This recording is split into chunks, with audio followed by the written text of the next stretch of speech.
ஹல்லேலூயா. ஊழியம் வேற செஞ்சுட்டு இருந்தேன். இப்பெல்லாம் ஊழியம் செய்யறதுக்கு விருப்பம் கிடையாது. ஏன்னு சொன்னா 10 பேர் சொல்றதெல்லாம் காதுல வந்த உடனே ஆமென். 10 பேர் சொல்றதை விட்டு 1000 10,000 பேர்களிலே சிறந்தவர் சொல்றதை கேளுமா? கேளியா? ஹல்லேலூயா. குதூகலமா இருந்தீங்களே, ஏன் முகமெல்லாம் இப்படி ஆயிடுச்சு? கையை தட்டி கர்த்தருக்கு ஸ்தோத்திரம் ஸ்தோத்திரம் ஸ்தோத்திரம் ஸ்தோத்திரம் சொல்லுங்க. ஆமென் ஆமென். சிந்திச்சு பாரு. விசுவாசத்தை அழிச்சுக்கிறதுக்காக நீ கர்த்தருடைய சமூகத்திலே பெற்ற அழைப்பை, தரிசனத்தை கெடுப்பதற்காய் சத்துரு உன்னை முன்னும் பின்னும் விடாமல், வலது பக்கம் இடது பக்கம் விடாமல் உன்னையே சூறையாடி கொண்டிருக்கிறான். நீ அதை அறிய மாட்டாயா? என்ன வந்தாலும் சரி, கர்த்தரையே பின்பற்றுவேன், கர்த்தரையே பின்பற்றுவேன். கர்த்தர் ஊழியத்துக்கு அழைச்சு, ஹல்லேலூயா. தேவனுடைய ஊழியத்துக்கு அழைக்கப்பட்ட கர்த்தருடைய பிள்ளைகளே, தேவனுடைய அழைப்பை பெற்ற நீங்கள் அழைப்பில் உறுதியாய் தரித்திருங்கள். தேவன் அல்லவா உங்களை அழைத்தார், கர்த்தர் அல்லவா பெயர் சொல்லி அழைத்தார். தேவனுடைய அழைப்பில் உறுதியாயிரு. ஊழியம் செய்யணுமா செய்ய வேண்டாமான்ற ஒரு பெரிய கேள்வி என் இருதயத்தில். அந்த கேள்வி இனிமே நீ கேட்க கூடாது. இந்த கேள்வி என்றைக்கு உன் இதயத்தை விட்டு மாறுகிறதோ அன்றைக்கே கர்த்தருடைய ஆசீர்வாதம் உனக்கு ஐஸ்வர்யத்தை கொண்டு வரும். ஆராதிக்கணுமா வேண்டாமா? இந்த கேள்வியை விட்டுடு.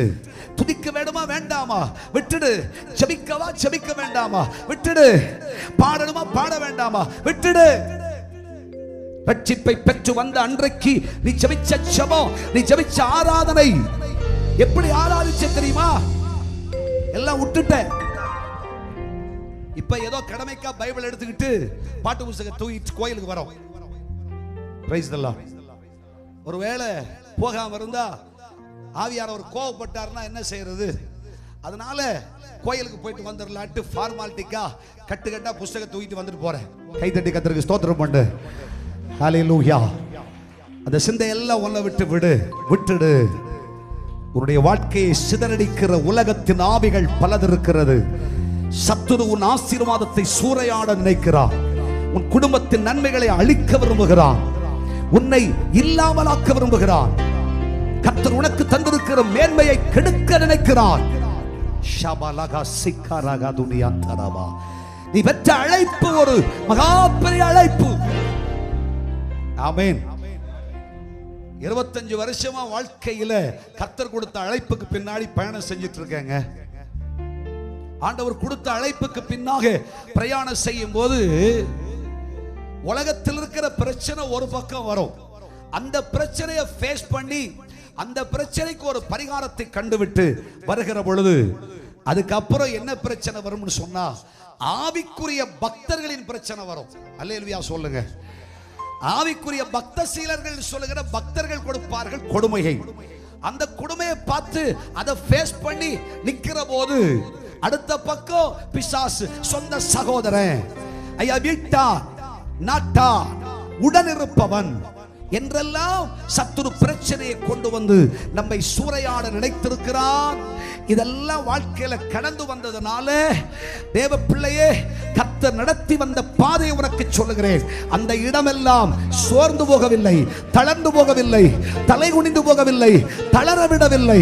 கர்த்தராகிய தேவன் இந்த சிறியவனோடு கூட இருந்தார். 1998 ஆண்டிலே பெற்ற அழைப்பின் மேன்மை கர்த்தர் சொன்னார். எகிப்தின் சம்பாத்தியத்தையும் சபையராகிய நெடி ஆட்களின் வர்த்தக லாபத்தையும் உனக்கு நான் தருவேன். உன்னிடத்தில் கர்த்தர் இருக்கிறார் என்று அநேகர் சங்கிலிகள் இடப்பட்டவர்களாய் உனக்கு பின்வருவார்கள். நீ அதை காண்பாய், நீ அதை அனுபவிப்பாய். உன்னையோ ஆச்சரியமான ஆணியாய் கடாவி வைத்திருக்கிறேன். நீயோ கர்த்தருடைய கரத்திலே அலங்காரமான கிரீடமும் ராஜ முடிவாய் இருக்கிறாய். உன்னை நான் அக்கினி கண்டமா வச்சிருக்கிறேன். உன்னை நான் தண்டாயுதமாய் வைத்திருக்கிறேன். உன்னை நான் என்னுடைய பட்டயமாய் வைத்திருக்கிறேன். கர்த்தருடைய அழைப்பு தைரியப்படுத்திற்று. ஹல்லேலூயா. இல்லைன்னா என்னைக்கோ திரும்பி வேற பிரயாணம் செஞ்சிருப்போம். ஆமென். யாருக்காக கர்த்தர் பேசுறாரு எனக்கு தெரியாது. யாரோ ஒருவரோட கர்த்தர் பேசிட்டு இருக்கார், பலரோட ஆண்டவர் பேசிட்டு இருக்கார். ஆமென். எந்த சூழ்நிலையிலும் எந்தவித நிலையிலும் நீ தளர்ந்து போகாதே. உன்னுடைய முழங்காலுக்கு சக்தி உண்டு. உன் முழங்காலில் நின்று கர்த்தரை பார். என்னை அழைத்தீரே ஆண்டவரே, உம்முடைய சேவைக்கு என்னை அழைத்தீரே, உம்முடைய ரட்சிப்புக்காக என்னை அழைத்தீரே, உங்க பாசத்துக்காக என்னை அழைத்தீரே, உங்க வேலைக்காக என்னை அழைத்தீரே, உம்முடைய விசுவாசியா இருக்கணும் என்னை அழைத்தீரே, உம்முடைய சாட்சியா இருக்கணும் என்னை அழைத்தீரே, உம்முடைய செய்தியை சொல்லணும் என்னை அழைத்தீரே, ஊரெல்லாம் போய் இயேசுன்னு சொல்லணும் என்னை அழைத்தீரே, என் குடும்பத்துக்கு மகிமையா என்னை அழைத்தீரே, என் வம்சத்துக்கு ஆசீர்வாதமா என்னை அழைத்தீரே.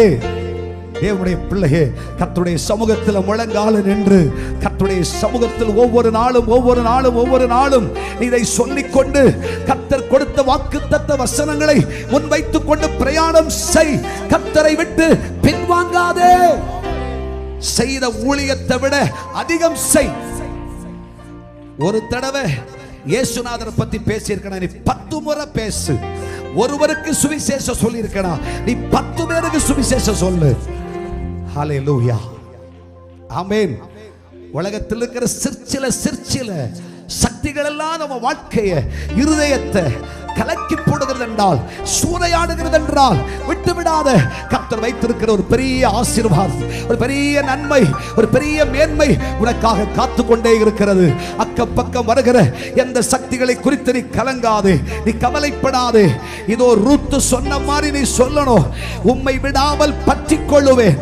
எந்த நிலையிலா இருந்தாலும் சரி, எந்த சூழ்நிலையா இருந்தாலும் சரி, தகப்பனே உம்மை பற்றி கொள்ளுவேன். இயேசுவே உம்மை பற்றி கொள்ளுவேன், உம்மை பிடித்துக் கொள்ளுவேன். உம் பாதத்தில் விழுந்து உம்மை கட்டி பிடிச்சு, சாமி எனக்கு நல்ல பங்கு நீர் மட்டும் தான் என்று சொல்லுவாய் என்றார். கர்த்தருடைய பிள்ளையே, நீ அவருடைய சட்டைகளின் கீழ் அடைக்கலம் பெறுவாய். அவருடைய சட்டைகளின் கீழ் அடைக்கலம் பெறுவாய்.